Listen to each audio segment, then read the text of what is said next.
இந்த பேரவையினுடைய அன்பிற்கு நன்றி. ஆரம்ப நோகே என்கின்ற தலைப்பிலே விவாசம் பற்றி சற்று சிந்திக்கலாம் என்று நான் வருகிறேன். 2 வருடங்களுக்கு முதல் இதே விவாசங்களாகவே நான் பேசியிருக்கிறேன். அதற்கு பிறகு ஒரு சமய பேச்சு என்று நான் இங்குதான் பேசினேன். ஆய்வகங்களிலும் இலக்கிய கூட்டங்களிலும் பேசுவதைத்தான் கடந்த 15 வருடங்களுக்கு நான் பணியாக. ஆனால் சன்னதியான ஆட்சியர் மோகன் சுவாமிகளும் உங்களுடைய மதிப்புக்குரிய இவ்வாறான சந்தர்ப்பங்களிலே இவ்வாறான உரைகளை எங்களுக்கு கொடுத்திருக்கிற போது அவற்றை எப்பொழுதுமே என்னால் மறக்க முடியும். இன்றைக்கு நான் நினைக்கிறேன் சைவ சித்தாந்த துறையினுடைய தலைவராக பல்கலைக்கழகத்திலே விரிவுரையாளராக இருப்பதற்கு பின்னாலே சன்னதியான் ஆட்சியர் பெரும் பங்கு. 95ஆம் ஆண்டு நாங்கள் இடம்பெயர்ந்து யாழ்ப்பாணத்திலே இருந்து இடம்பெயர்ந்து தென்மராட்சியிலே கூட்டங்கள் இருந்தோம். அப்பொழுது அதிகம் பேசுகிற பழக்கம் எனக்கு இல்லை. எப்பொழுதும் வாசிக்கிறதும் அதுவும். ஆனால் ஒரே வீட்டில் ஒரே சத்தம். ஒருவருக்கும் சொல்லாமல் வந்து இந்த ஆச்சிரமத்திலே 20 நாட்களுக்கு மேலே இந்த ஆச்சிரமத்திலே நடந்தாங்க. காலையிலே இருந்து சன்னதியாக வந்து அங்கே இருப்பது வந்து இங்கே 3 வேளை உணவு மோகன் சுவாமிகள் இருக்காங்க. இடம்பெயர்ந்த காலம் இங்கே அதை ஆமி இருந்த காலம் இந்த மடத்திலே தங்கி இருந்திருந்தார். அந்த அனுபவம் அது வந்த உள்ளார்ந்த உணர்வுகளின் வழிதான் சைவ சித்தாந்த துறைக்குள்ளே போகக்கூடிய போது எனக்கு கிடைத்திருக்க வேண்டும் என்று நான் இடத்திலே நினைந்து கொள்கிறேன். அதனாலே சன்னதியான ஆச்சரியமும் அழைக்கிற போதெல்லாம் வர வேண்டும் என்கின்ற உணர்வும் நன்றியும் எனக்கு இருப்பது. அதே போல என்னுடைய சிவமொழிகள் அவர்கள் சொன்ன தூண்டி இதழ் தொடங்கின காலத்திலே இருந்து எங்களுக்கு எப்பொழுதும் ஆதரவாக இருக்கின்ற ஒரு மிகச்சிறந்த ஆசிரியர் அவருடைய அன்புக்கும் நன்றி இங்கே பேசுகிறேன். பண்டிதமணி அவர்கள் சொல்வார்கள், யாழ்ப்பாண கலாசாரம் கந்தபுராண கலாசாரம் என்று சொல்வார். ஆனால் கந்தபுராண கலாசாரத்துக்கு சமாந்தரமாக ஒரு கலாசாரம் உங்களிடம் இருக்கிறது என்று கேட்டால் அது திருவாசக. திருவாசகம் என்னும் தேன் எங்களோடு ஊனோடு உறவோடு உயிரோடு கலந்திருக்கின்ற ஒரு விஷயம். ஒரு குழந்தை பிறந்த காலத்திலே இருந்து இறந்த பின்பு கூட கேட்கிற ஒலி திருவாசகம். எந்த நிலத்திலும் இல்லாத ஒரு பண்பாடு இந்த யாழ்ப்பாணத்தில் இருக்கிறது. மரண வீட்டிலே கூட திருப்பற்றுன்னம் பாடுகிறார். அந்த திருப்பற்றுன்னம் பாடுவது சரியா பிழையாது கூட என்பதிலேயே ஒரு மிகப்பெரிய விவாதம் நிகழ்ந்தது. பேராசிரியர் கைலாசநாதர் பாடக்கூடாது என்று சொல்லி ஒரு வாதத்தை முன்வைத்து அதை ஏற்றும் மறுத்தும் ஒரு நீண்ட விவாதம் இந்த மண்ணில் இருந்தது. ஆனால் அது எங்கள் உயிரோடு ஒத்துழி உறவாடி இருப்பதனால இன்றைக்கு வரைக்கும் அந்த கலாச்சாரத்தை நாங்கள் விட்டுக் கொடுக்கிறோம். தமிழ்நாட்டிலும் சில ஊர்களிலே அந்த பண்பாடு இருக்கிறது, மற்ற இடங்களிலே இல்லை. இந்த மண்ணுக்கு திருப்பற்றுன்னத்தோடு இருக்கிற உறவு அற்புதமாக.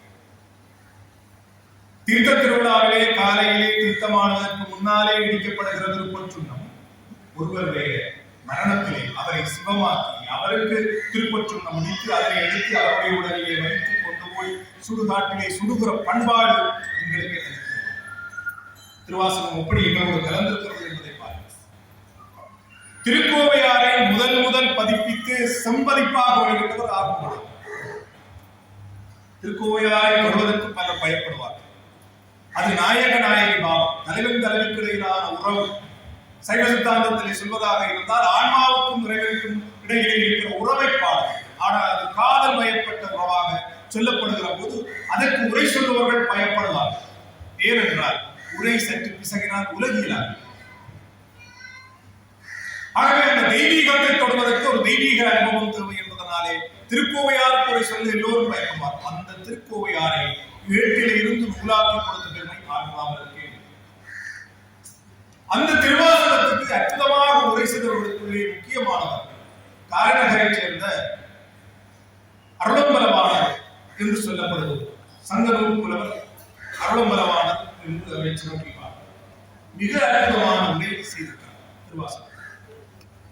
அதே போல இப்பொழுது யாழ்ப்பாண பல்கலைக்கழகம் இருக்கின்ற மண்ணிலே ஆரம்பத்தில் இருந்த பரமேஸ்வராக்கள் தமிழாசிரியராக தஞ்சையிலே இருந்து வந்து குடியேறி இந்த மண்ணிலேயே வாழ்ந்து மடிந்தவராகிய நவநீத கிருஷ்ண பாரதியார் திருவாசகத்துக்கு இலக்கிய சுவை ததும்ப அற்புதமான உரை ஒன்று செய்திருக்கிறார். 55ஆம் ஆண்டிலே அதற்கு வந்திருக்கிறார். அருளம்பலவாணர் அவர்கள் எழுதிய உரை 60ஆம் ஆண்டிலே வந்தது. அடுத்த 2வது பாகம், நிறைவு பாகம், அவர் இறந்த பின்பு அவருடைய குடும்பத்தவராலே பண்ணுகிறார். ஏன் இந்த வரலாறுகளை சொல்கிறேன் என்றால், திருவாசகம் எங்களோடு என்றும் கலந்திருக்கும். இவ்வளவு யுத்தத்தையும் இவ்வளவு அவலங்களையும் தாண்டி நாங்கள் நிக்கிறதுக்கு பின்னாலே திருவாசக பண்பாடு ஏனென்றால் திருவாசகம் தேன். திருவாசகம் என்னும் திருவாசகம் நானும் கெடாது, சேர்ந்தவரையும் கெடாது. அதனாலேதான் தேன் என்றார். விஞ்ஞான ஆசிரியர் செல்வவடிவேல் சார் அவர்கள் இருக்கிறார். கோயில்ல விஞ்ஞான விளக்கம் பெற தேனுக்கு இடப்பட்ட உணவு பழுதடைவதற்கு தேன். ஏனென்றால் தேன் நானும் கெடாது, தன்னோடு சேர்ந்தவரையும் கெடாது. திருவாசகம். அந்த திருவாசகத்திலே எங்களுடைய மாணிக்க வாசகர் பயன்படுத்தும் ஒரு சொற்றொடர் இலக்கிய வழக்கிலே அன்று வரைக்கும் இருந்த சொல் யார், ஜாவல், ஜார் என்று சொல். அதை முதல்வரிலே ஆர் என்று ஆவண்ணா போட்டு எழுதுகிற பேச்சு வழக்கு சொல்லை இலக்கியத்திற்கு கொண்டு வந்த பெருமை மாணிக்க வாசகர். நாட்டுப்புறவியல் பண்பாட்டை தன் செய்யுள்கள் முழுவதும் பரவவிட்டு அவற்றினூடாக சாதாரண மக்களும் பிறரிடம் போக முடியும், இறையவரை பெற முடியும் என்று பாடிய பெருமை நாம் எங்களுடைய மாணிக்க வாசகருக்கு. அது திருப்பத்தும்பியாக இருக்கலாம், அல்லது உந்திபரவாக இருக்கலாம், எல்லாமே தெள்ளவிடமாக இருக்கலாம். மகளிர் விளையாடும் விளையாட்டு தெள்ளவிடம் அப்படின்னு தெரியாத ஒரு சூழல். இப்படி பல்வேறு ஒரு பண்பாட்டு சூழலுக்குள்ளாலே இறைவனை நாயகனாக்கி தன்னை நாயகியாக்கி மாணிக்க வாசகர் பாடிய பல்வேறு பாடல் பகுதியிலே ஒன்றுதான் இந்த வாடாப்பத்து. முக்திக்கு உபாயம் என்று அதை சொல்வார்கள். இறைவனை அடைவதற்கான உபாயம். அந்த முக்திக்கு உபாயம் சொல்லக்கூடிய பெருமை மணிவாசகர் இருக்கிறார். மணிவாசகர் ஒரு அமைச்சராக இருக்கிறார். மிகப்பெரிய ஞானி. உலகியல் ஞானத்திலும் அவருக்கு நிகர் யாரும் இல்லை. அப்படி இருந்தவர் இறைவனாலே ஆட்கொள்ளப்பட்டார். குருந்த மரங்களிலே தாள் காட்டி தோல் காட்டி எல்லாம் காட்டி என்னை ஆட்கொண்டாய் என்று அலமலர்ந்து மகிழ்ந்து கண்ணீர்களில் மெய்தான் விதிவிதித்து நிற்கிற கோலத்தை பாடுகிறார்.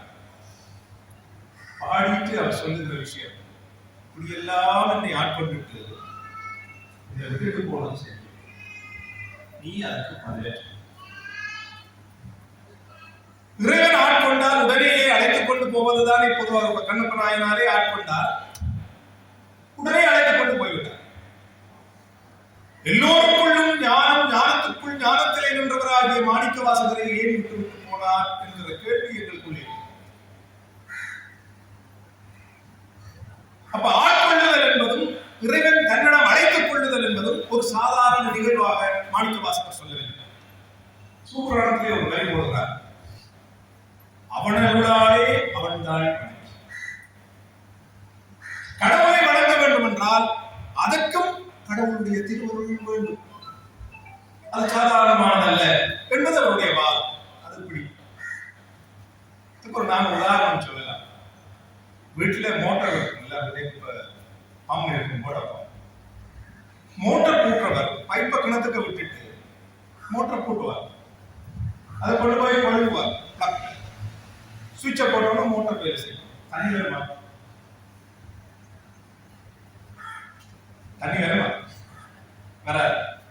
ஏன் வராது? பைப்புக்குள்ள தண்ணி விட வரும். கிணத்துக்கு இருக்கிற தண்ணி எடுக்கிறதுக்கு தான் மோட்டார் போடுறோம். பைப்புக்குள்ள தண்ணி விட வரும். அதுக்குள்ள இருக்கிற யாரை எடுக்க வேணும்னா தண்ணியை விட வேணும். அப்ப அதுக்குள்ள விட்டதுதான் மியூனிசிபாலிட்டி விட்டது. அதே மாதிரி இறைவனுடைய அருள் பெற வேண்டும் என்றால் அதற்கும் இறைவனுடைய அருளையும் விட வேண்டும். அப்ப ஒருவர் இறைவனை வணங்கவில்லை என்றால் அவருக்கு இறைவன் கிடைக்கவில்லை என்று அர்த்தம். அவ்வளவுதான். அவரை திட்டதாக ஒரு யோசனை. அப்ப அவனருளாலே அவன்தாள் வணங்கி நிற்கின்ற அந்த அழிவராகிய மாணிக்கவாசகர் புலம்ப தொடங்குகிறார். எனக்கு எல்லாமாகவும் இருப்பவன் நீ அம்மையே அப்பா ஒப்பிலாமே அன்பினில் உலகிந்த ஆரம்பை பொய்மையை பெருக்கி பொழுதினை சிறுக்கும் புழு தலை புலையவே தனக்கு. பாருங்க, இப்படி நீங்க கூட சொல்லுவீங்களா? நான் சொல்லுவேன், மாணிக்கவாசகர் சொல்லுவேன், புழு தலை புலையனேன் தனக்கு. அடுத்த ரேஞ்ச் சும்மையாய சிவபதம் அளித்த செல்வமே சிவபெருமானே யான் உன்னை தொடர்ந்து சிக்கன பிடித்தேன். நீ என்ன ஆட்கொண்டாய், இப்ப நான் என்ன பிடிச்சுட்டேன்.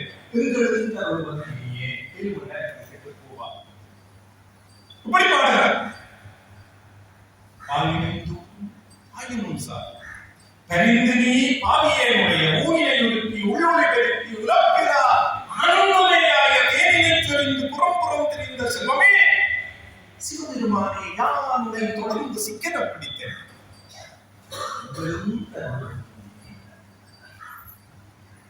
தேனினை சொரிந்து புறம் திரிந்த செல்வமே. தேன விடையில் எங்கே? திருவாசகம். அதே தேன் இறைவனை தேர்ந்து தேனினை சொரிந்து புறம் திரிந்த செல்வமே சிவபெருமானே யாருனை தொடர்ந்து சிக்கனம் பிடித்தது. போவா ஆனால் விட்டு போவார். ஆட்கொண்டுட்டார், காட்சி கொடுக்கிறார், ஆனால் கூட்டிக் கொண்டு போறார் இல்லை. இது ஒரு தலைநீண்ட மனநிலையாக மாணிக்கவாசகர் பல இடங்களில் தலைவன் தன்னை கூட்டிக் கொண்டு போறாங்க, திருமணம் செய்கிறார்கள். அந்த அகவியல் பண்பாட்டை சொல்லி பெண்களை உள்ளுக்குள்ளே இழுத்து ஆன்மீக ஒளியை ஊட்டுகிற ஒரு பெரும் கைங்கரியத்தை மாணிக்கவாசகர் செய்கிறார். அப்படிப்பட்ட ஒருவர் சொன்ன வசனம்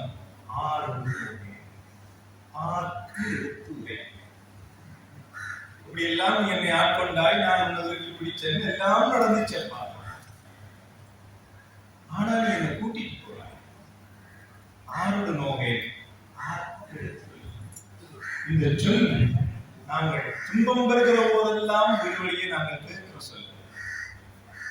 ஐயோ இப்படி ஒரு கஷ்டம் பெறும் என்று நான் நினைச்சேன். இத போய் யார்கிட்ட சொல்றோம்? ஆக ஒரு கட்டத்துல கோபம் வந்தால் உடனே அடுத்த என்ன சொல்லுவோம்? கண்கட்ட தெய்வம், பள்ளி முழுக்க தெய்வத்துக்கு. அது வரைக்கும் நான் தான் செய்தனான், நான் தான் உழைச்சனான், நான் தான் குடும்பத்தை பார்த்தனான், நான் தான் அப்படி வந்தனான், நான் தான் இப்படி வந்தனான். ஆனால் பிழைச்சு போச்சோ கண்கட்ட தெய்வம், தெய்வத்துக்கு கண்கட்ட போச்சு. பள்ளியை யாரையும் போடும். பள்ளி போடுவதற்கு மனிதர்கள் மிகச்சிறந்தது. இந்த உலகத்திலே பிறந்து உழன்று வாழுகிற வாழ்க்கை முழுவதும் எதனால் என்ற கேள்வியை மாணிக்கவாசகர் போற்றி திருவுகள் பணி. முதல்ல இருக்கிற 30 வரி ஒரு சயின்ஸ். ஒரு கணவன் மனைவி திருமணம் செய்து அவர்களுக்கு பிறக்கிற குழந்தை எப்படி கருவாக உயிர்த்து எழுந்து எந்தெந்த கால பகுதியிலே என்னென்ன உருவம் கொண்டு வந்து எப்ப உபோஷனாக வாய்ப்பு இருக்கிறது, அதுக்கு பிறகு 7ஆம் மாதத்தில் எப்படி அது குறைப்பிரவசமாகும், அப்படி பிரசவமாகாமல் இருக்கிற குழந்தை எப்படி 10ஆம் மாதம் பிறக்கிறது என்பது வரைக்கும் சொல்லி இவ்வளவும் பிறந்து வந்து நான் என்ற உணர்வை பெற்று என்னை விட்டா இந்த உலகத்தில் யாரும் இல்லை என்று அது பேசும் என்று சொல்லி நாஸ்திகம் பேசும் சலுக்கர் ஒரு பக்கம், என் சமயத்தை தவிர எந்த சமயமும் உண்மை இல்லை என்று சொல்பவர் இன்னொரு பக்கம், மிண்டிய மாயாவாதம் உரைப்பவர் ஒரு பக்கம், இந்த உலகம் மட்டுமே உண்மை என்று சொல்லுகிற லோகாயுதர் இன்னொரு பக்கம். இப்படி ஒவ்வொரு மனிதரும் தன் தன் அறிவுக்கு ஏற்ப சலுக்கர்களாய் சலுக்கர்களாய் வம்பர்களாய் பேசி பேசி காலத்தை போக்கிக் கொண்டிருக்கிறார். துன்பம் வரும் போது மட்டும் அவர்கள் அழுகிறார்.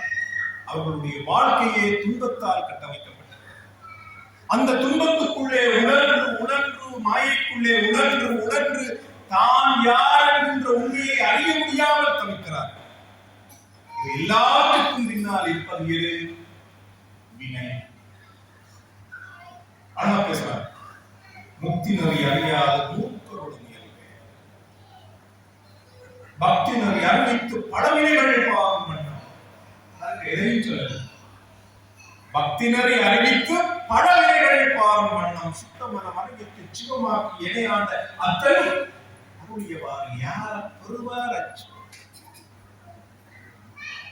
மாணிக்கவாசகர் ஏறத்தாழ 127 இடங்களிலே தன்னை நாய் என்று சொல்கிறார். சபையில நான் இந்த சொல்றோம் நிச்சயதாங்க. மாணிக்கவாசகர் சொன்னார், நாய்க்கு அடியேன், நாயேன், அடியேன், இப்படி பல வேறு இடங்களில் சொல்றார். நீ தாயினும் நல்ல, நானோ நாயினும் கிடையாது.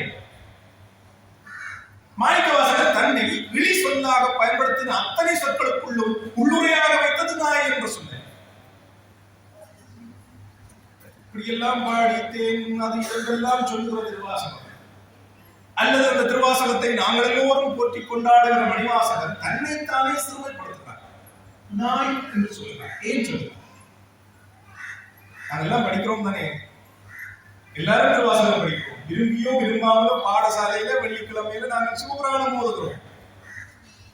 எங்கள் எல்லோருக்குள்ளும் நாங்கள் பாடின பாடாட்டி என்ன அந்த ராகமும் அந்த சொற்களும் இருக்கின்றன, ஜீவிதம் செய்கின்றன.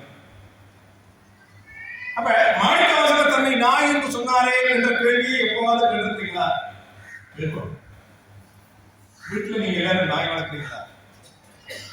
நாய்க்கு சாப்பாடு வைப்பீங்க.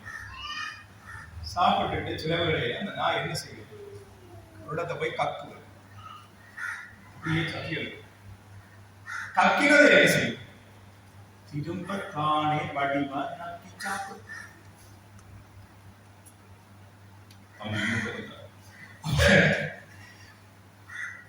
நாய் சாப்பிட்ட உணவை தானே கக்கிவிட்டு திரும்ப அதை சாப்பிடும்.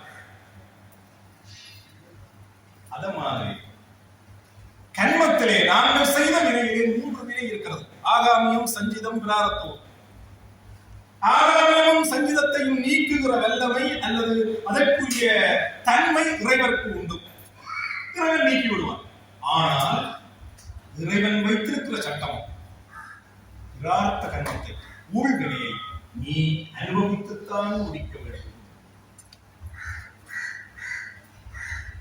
எதை நீ செய்தாயோ அந்த வினையை நீ அனுபவித்துத்தான் தீர்க்க வேண்டும். நாய் எப்படி கக்கிய உணவை தானே உண்டதோ அதுபோல நீ செய்த வினையை நீயே அனுபவித்து தீர்க்க வேண்டும். அதுதான் பிரார்த்த கர்மம். அந்த கர்மத்தை நீ அனுபவித்து முடிக்கும் வரைக்கும் இந்த உலகத்திலே உழன்று ஆகும். யோசிச்சு பாருங்க. நாவுக்கரசர் 81 வயது வரைக்கும் உழந்தார். 30 வயதுக்கு பிறகுதான் சைவத்துக்குள்ள வந்தார். ஞானசம்பந்த குழந்தை 16 வயதுல போயிட்டார். சுந்தரர் 18 வயதோட போறார். மாணிக்கவாசகர் 32 வயதுல போறார். ஆனால் நாவுக்கரசர் திருவையாற்றிலே கையிலே காட்சியை காணுகிறவர்களாக உள்ள நாவுக்கரசர் 81 வயது வரைக்கும் இந்த மாதிரி வந்த கேஸ் தானே. நாங்கள் செய்த பெரிய பிரார்த்த கர்மத்தை அனுபவித்து முடித்துத்தான் அவர்களிட்ட போகும். அதனாலேதான் ஒவ்வொரு நாயன்மாருக்கும் ஒவ்வொரு அனுபவம் இருக்கிறது. எல்லா நாயன்மார்களும் 63 நாயன்மார்கள் சொல்லப்படுகிறார்கள். ஒருவருடைய சமய அனுபவம் இன்னொருடைய அனுபவமாக இருக்கிறது கிடையாது. ஒருவரை ஆட்கொண்டது போல இன்னொருவரை ஆட்கொண்டாராக கிடையாது. ஒவ்வொருவருக்கும் ஒவ்வொரு விதம்.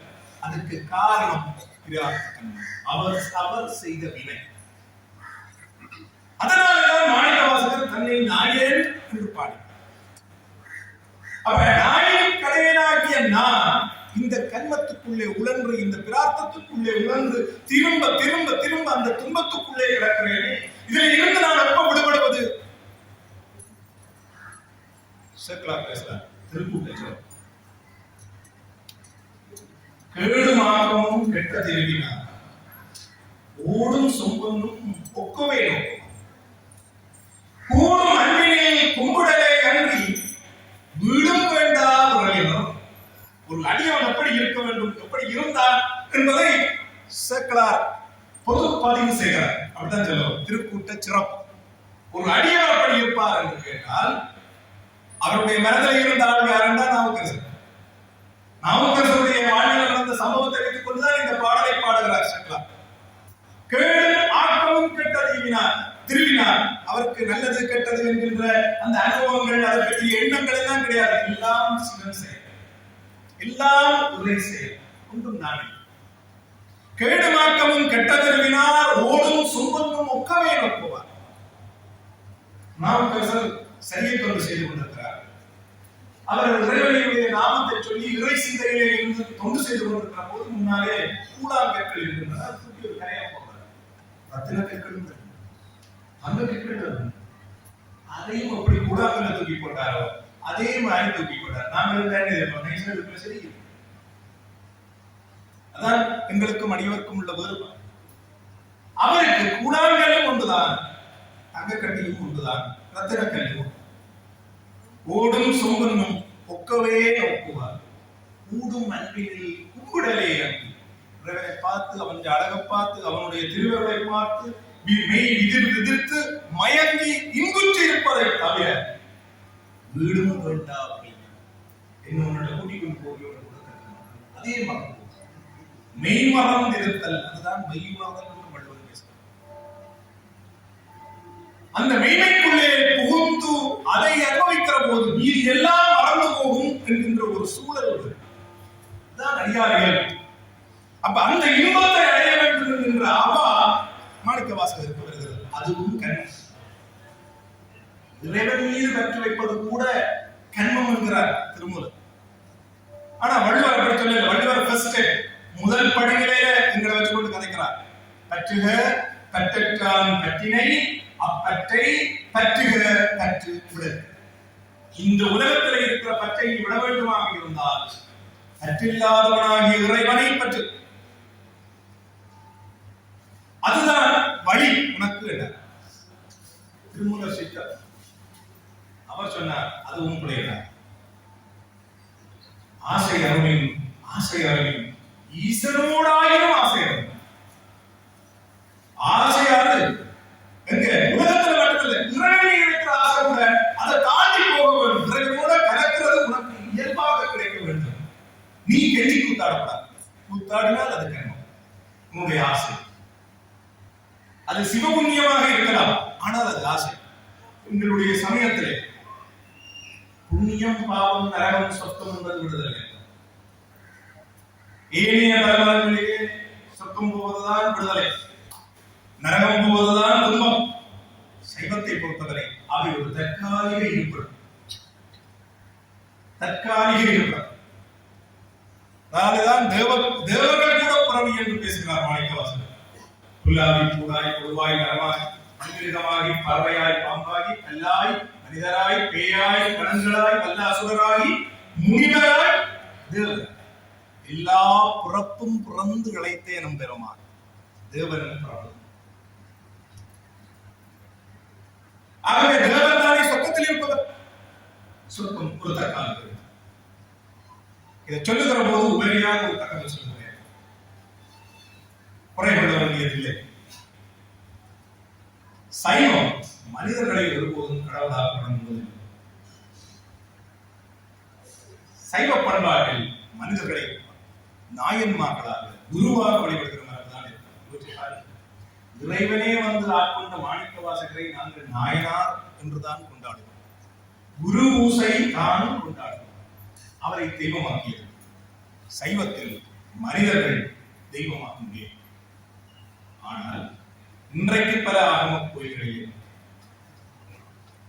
மனிதர்கள் தெய்வங்களாக்கப்பட்டிருக்கிறார்கள். அந்தணர்கள் கும்பாபிஷேகம் செய்கிறார்கள். அந்தணர்கள் தீபாராதனை சொல்லி மந்திரம் சொல்லுகிறார்கள். இந்த மந்திரம் எல்லாம் எங்கிருந்து அவர்களுக்கு கிடைத்தது என்பது சத்தியமாக எனக்கு தெரியும். எனக்கு கொஞ்சம் ஆகமும் தெரியும், கொஞ்சம் பத்தது தெரியும். ஆனா இன்றைக்கு மனிதர்களுக்கு கோயில் கட்டி நடக்கிற கும்பாபிஷேகங்களிலே எங்கிருந்து அந்த மந்திரங்களை அந்த பூஜை செய்பவர்கள் பெற்றுக் கொண்டார்கள் என்பதை நான் சொல்ல வருவது உங்கள் எல்லோருக்கும் விளக்கம். யாரையும் தனி தாக்குதல் செய்வதில்லை நோக்கம். சைவர்கள் மனிதர்களை தெய்வமாக்குவதில்லை. நாயன்மார்களாக்குவார்கள், குருவாக்குவார்கள், அவர்களை வணங்குவார்கள். ஆனால் தெய்வமாக வணங்குவது அது வைஷ்ணவத்திற்கும் கிறிஸ்தவத்திற்கும் உரியது. அவதாரம் இறைகுமாரன், இறைவனுடைய அவதாரம் என்று சொல்லுகிற பண்பாடு கிறிஸ்தவத்துக்கும் வைஷ்ணவத்துக்கும். சைவ பண்பாட்டில் மனிதர்களை தெய்வமாக்குகிற மரபு இல்லை. பெரிய புராண வசனத்திலே சேர்க்கிறார். இப்படி மன்னிக்க வேண்டும், ஜோடிவாய்ப்பட்டவர் கடவுள். பெண்ணினுடைய வயிற்றிலே கருவாக தரித்து பிறக்கிறவர் கடவுளன், அவர் உயிரி. ஆன்மா இறைவனோடு கலக்க முடியுமே தவிர ஒருபோதும் ஆன்மா சிவமாக முடியாது. இது சைவ சித்தாந்தம். இறைவனோடு இரண்டரை கலந்து இன்புற்றிருக்கும், மகிழ்ந்திருக்கும், பெரும் புகழ் பெற்றதாக இருக்கும். ஞானத்தில் ஞானம் பெற்றவருக்கு பிறவியே கிடையாது. ஆனால் அவர் தெய்வம். இதுதான் சைவ மரபு. தயவு செய்து இதனை நீங்கள் எல்லோரும் உள்வாங்கிக் கொள்வீர்கள் என்று நான் நம்புகிறேன். அப்ப இங்க மாணிக்கவாசகர் தெய்வத்தை தவிர எதையும் பாடும்,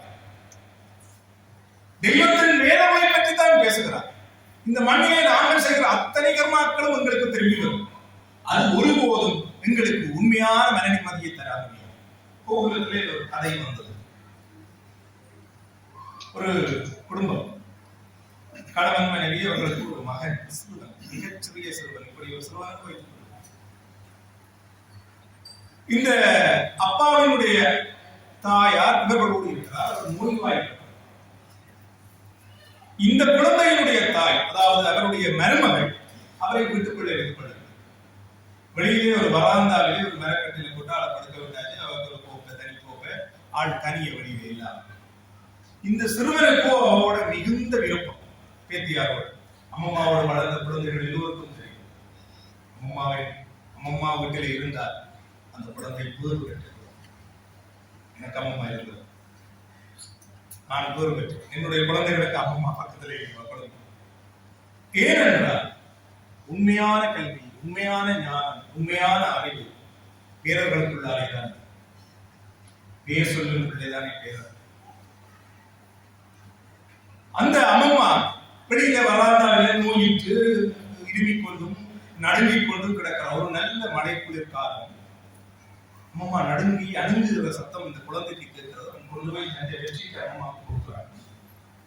அம்மா அழுத்து போத்திக் கொண்டு படுக்கிற போது சத்தம் கேட்டு இந்த தாயார் அழுந்து வருகிறார். வந்தவர் போய் பார்த்துட்டு உனக்கு ஒரு பெட்ஷீட், ஒரு வீடோ ஒரு சொல்லி அதை பறிச்சு குழந்தையை மேசி கூட்டப்படாது விரட்டி கொண்டு அதை சொல்லி உள்ள போட்டார். 2 நாள் கழிய இவர் தன்னுடைய மாமியாருக்கு உணவு, அவட கோப்பையில உணவு போட போறார். இந்த கோப்பையை காணி மாமியார் வாயில வந்தபடி பேசுறார். உனக்கு சாப்பாடு கூட தெரியலாது, கோப்பையை கொண்டா அது பிள்ளை வீட்டில் இல்லை, பள்ளிக்கூடம் போட்டார். பள்ளிக்கூடத்தார இந்த வந்தாயிடுச்சு. மக்கள் சாப்பாடு கையில சாப்பிட்டாச்சு போய் கேட்டாங்க. கேட்டியாரே இல்லையே தாயை வந்து கேட்டாங்க, நம்ம சாப்பாடு கொடுக்க. அவ கோப்பையை துளைச்சு போட்டா, நீ சாப்பாடு எடுத்தா தான் சாப்பாடு என்று தாய் சொன்னார். குழந்தை சொன்னார், ஆமா அந்த கோப்பையை நான் தான் இருக்கு. ஏன்னு கேட்டார், அந்த ஊத்த கோப்பையை நீ என்ற இடத்துல, அந்த ஊத்த கோப்பையை நீ என்ற இடத்துல சொன்னார். நாளைக்கு நான் வளர்ந்து வந்தேன், நீ எப்படி கேட்க, உனக்கு தாரத்துக்கு கோப்பை வரும், அதுக்கு அடிக்கடி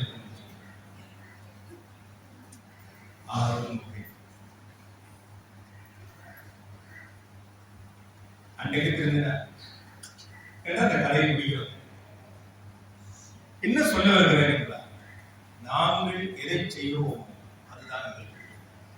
சயின்ஸ்ல சொன்னார், ஒரு தாக்கத்திற்கு எதிரானதும் சமமானதுமான மறுதாக்கம்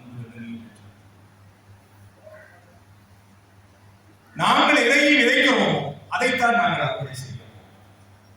கடவுளை வணங்குபவர், வணங்காதவர், முக்தியை வேண்டுபவர், வேண்டாதவர், எல்லாவற்றையும் தாண்டி மாணிக்கவாசகருடைய சிந்தனை வினையால் நாங்கள் படுகிற அவலங்களை பற்றி பாடுவதாக.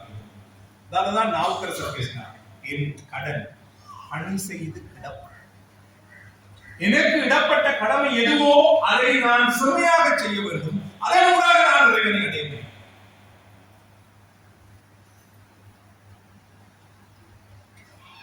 ஒரு துறவி இருந்தார். அவருடைய வீட்டுக்கு முன்னாலே ஒரு பரத்தை பெண் இருந்தார். சாமிநாதன் கருதி பரத்தை என்று சொல்லி பயன்படுத்த. இந்த சாமியார் அவளிடம் பல ஆண்கள் போய் வருவதை பார்த்து கோபப்பட்டு ஒரு நாள் அவரை கூப்பிட்டு சொன்னார், அதெல்லாம் பிள்ளை, கடவுள் கடக்காது, நீ நரகத்துல போய் கஷ்டப்பட போறாய் என்று அவளை ஏசுவார். அவள் சொன்னார், ஓ நான் செய்யப்படாதான், எனக்கும் கூடாது, எனக்கு வேற வழி இல்லை சொன்னால் அவர் சமைச்சு போட்டு இவர் வந்திருக்கிறார். நாட்கள் போகின்றன. இவர் என்ன செய்கிறார் என்றால், அவள்கிட்ட எத்தனை ஆண்கள் போகிறாரோ அவர்களுக்கு ஒரு கல்லு போட்டு குவிக்க தொடங்கினார். கல்லு நிறையா குவிஞ்சிச்சு. ஒரு நாள் 2 பேரும் செத்து போகிறார். இந்த கரத்தையும் செத்து போகிறார், சாமியாரும் செத்து. யமனுக்கு தூதுவர்கள் வந்தார்கள். வந்தவர்கள் சாமியார நரகத்துக்கு, கரத்தை கொண்டு சொர்க்கத்துக்கும் கூட்டிக்கொண்டு. சாமியாருக்கு கடும் கோபம். எந்த நேரமும் கடவுளை வழிபட்ட என்னை நரகத்துக்கு கொண்டு போனார். பாவமே செய்து கொண்டிருந்த இந்த பரத்தை கொண்டு சொர்க்கத்துக்கு கொண்டு போனார். இது எவ்வளவு தூரம் சரி? ஒரு கோபம் வந்துச்சு. சொன்னார், இவன் சொன்னார், அவள் பாவம் செய்தவள். ஆனால் பாவம் செய்கிற போதெல்லாம் கடவுளை நினைத்து அழுதாள். நான் பாவம் செய்கிறேன் என்று நினைச்சுடுவேன். எந்த நேரமும் கடவுளை நினைத்துக் கொண்டிருந்தாள். நீ சாமியார் வேஷம் போட்டுக்கொண்டு அவள்கிட்ட யாரும் ஒரு தானே கணக்கு பார்த்தது என்று நினைக்க, கடவுளை நினைக்க, ஆனவழியால் நீ நரகத்துக்கு போகிறாய். பாவத்தை நினைத்துக் கொண்டிருந்தவன் நீ. பாவத்தை நினைத்துக் கொண்டிருந்தவன் நீ. அதுதான் ஒரு விஷயத்தை நீங்கள் விளங்கிக் கொள்ள வேண்டும். நாங்கள் சரியாக இருப்பதல்ல, மற்றவர் கூட கெட்டுப்போகும் என்று நாங்கள் நினைக்கக்கூடாது. இதுதான் சயின்ஸ் என்ன அதிர்வலை என்று சொல்லுகிறார்கள். நீங்கள் எதை நினைக்கிறீர்களோ நீங்கள் அதுவாகிறீர்கள். இதுதானே உபனிஷத் மகா வாக்கியம், தத்துவம் அசி. தத்துவம் அசி. நீ அதுவா, எதுவாகிறாய்? நீ எதை நினைக்கிறாயோ நீ அதுவா. யோசிங்க, மாணிக்கவாசகர் தொடர்ந்து நினைச்சார்கள், உருகி உருகி பாடினார். உன்னை தவிர எனக்கு வேறு ஒன்றும் கதையில்லை என்று பாடினார். பாருடு விண்ணான் பிரபஞ்சத்தின் ஆதியிலிருந்து அந்தம் வரைக்கும் எங்கும் வியாபித்திருக்கின்ற உணர்தலுக்கு மட்டுமே உரியதாகிய பொருள் நீ. மனிதனுக்கு ஒரு சீடன் கேட்டார், கடவுளை நீ கண்டியா? விவேகானந்தர் அல்ல, இது மனுஷத்துல சுவேதகேது மகனாகிய சீடன் கேட்கிறார், கடவுளை கண்டியா நீ? அப்பா நாங்கள் என்ன போகணும் படத்துல இல்லது பயமும் பேசாமடா இந்த ரெண்டு ஒன்று செய்யும். ஒன்று பொய் சொல்லுவோம் அல்லது விரட்டும், மொக்க நாக்கு குட்டி இருத்தும். தகப்பன் பதில் சொன்னார், தம்பி நான் பதில் சொல்றேன்னு போய் ஒரு பாத்திரம் எடுத்துக்கொண்டு ஒரு உப்பு கட்டி கொண்டு வா. அப்படியே உணர்ந்தார். இந்த உப்பு கண்ணு தெரியுதா? தண்ணி தெரியுதா? ஓகே, இப்ப உப்பு கட்டிய தண்ணிக்கு போட்டு கரை நல்லா கரைக்கும், நல்லா கரைச்சோம். இப்போ உப்பு எங்க? தகப்பன் கேட்டார், குரு கேட்டார். தகப்பன் தான் குரு, மாசிக்க நான் கண்டிக்கிறேன். காட்டு உப்ப காட்டு சொன்னாங்க. அதுல தண்ணீரை தொட்டு நாட்டில் வச்சா உயர்த்தும், அதாவது நான் உணரலாம்.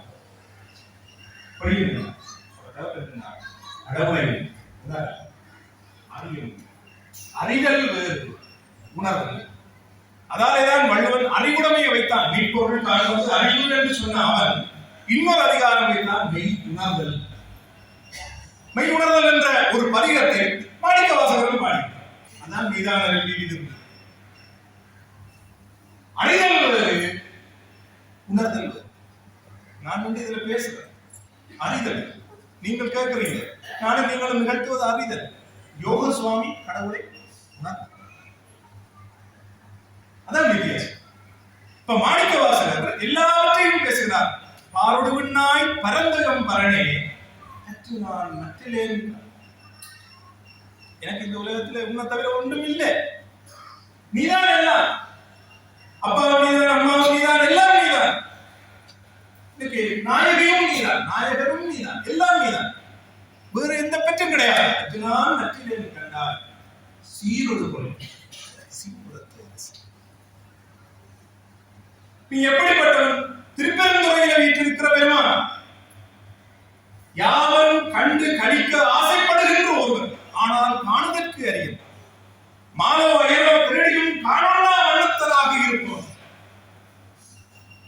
அப்படிப்பட்ட உன்னை வம்பனே. அடுத்த பாடல் இல்ல முதல் சொல் வம்பன் என்று சொல்றார். கம்பனை பண்டிதமணி சொன்னார், கம்பன் ஒரு வம்பன், புதுமையாளர். இங்கே இவர் வம்பன் என்றது வஞ்சகர்களுக்குள்ளே அகப்பட்டு இழிந்து போயிருக்கிற வம்பன் என்றார். அடுத்த பாட்டு அப்படி தன்னை மிக சிறுமைப்படுத்திக் கொண்டு பேசுகிற விஷயம். திருப்பெரும் துறையுரை சிவனே ஆறு நோகே ஆர்க்கு எதிர்த்து உரைப்பேன். யாருடைய பாபு இந்த கதையை யார நோவுகிறது? அவர் அப்படி செய்து போட்டார், இவர் இப்படி செய்து போட்டார், இவர் எனக்கு கல்ல குத்தி போட்டார், அவரால் நான் இப்படி போட்டேன், இவர் எனக்கு துரோகம் செய்து போட்டார், இவர் எனக்கு நம்பிக்கை இல்லாதவர், எனக்கு அவர் எதிரி, இவர் நண்பர், இப்படி சொல்லி நோகிறது. ஏனென்றால் ஆருக்கு எடுத்துரைப்போம். இதை போய் வேற யாருக்கு நான் சொல்லேன்? முன்னட்டான் சொல்லலாம். வார்கடல் உலகில் வாழ்க்கையில் வார்கடல் பெரிய சமுத்திரத்தால் சூழப்பட்ட இந்த உலகத்துக்குள்ள நான் வாழ்கிறேன். அது வெறும் வரிகள், அது வெறும் வரிகள். எப்படி கடலால் சூழப்பட்ட இந்த உலகம் துன்பத்துக்குள்ளே உணர்ந்து கொண்டிருக்கிறதோ அது போல நான் இந்த பிரபஞ்ச மாயைக்குள்ள அகப்பட்டு உணர்ந்து கொண்டிருக்கிறேன். இதில் இருந்து விடுதலை எடுக்கக்கூடிய ஒரே ஒரு ஆள் நீதான். வார்கடல் உலகில் வாழ்கிறேன் கண்டாய் வருக என்று அருள் இந்த வாடா என்று ஒரு சொல்லி கூப்பிடு. நான் அப்படியே வந்து உங்க காலடியில் கூப்பிடுறேன். நான் எல்லாத்தையும் உன்னிட்ட படைச்சேன், எல்லாம் சிவா சரணாகதி. இந்த பாடம் ராமானுஜர் பேசுகிற பிரபக்தி, என்னிடம் ஒன்றும் இல்லை எல்லாம் நீதான் என்று பேசுகிற அற்புதமான தருணம். உலகியல் இன்பத்துக்குள்ளே உலகியல் துன்பத்துக்குள்ளே அகப்பட்டிருக்கிற நாங்கள் ஆர்வனோவே ஆற்றெடுத்து வைப்பேன் என்று பல வேளைகளில் கதறியிருக்கிறோம். எல்லாவற்றையும் கேட்கக்கூடிய ஒரே ஒரு பொருள் எங்களுக்குள்ளும் உங்களுக்கு வெளியிலும் வியாபித்திருக்கிறது. அந்த பொருளை பற்றி பிடித்து நின்றார் மாணிக்கவாசகரின் காட்டிய வழியிலே உயலாம் கூறி அமைதியோடு கேட்டு உங்கள் அனைவருக்கும் நன்றியும் வாழ்த்து. நன்றி.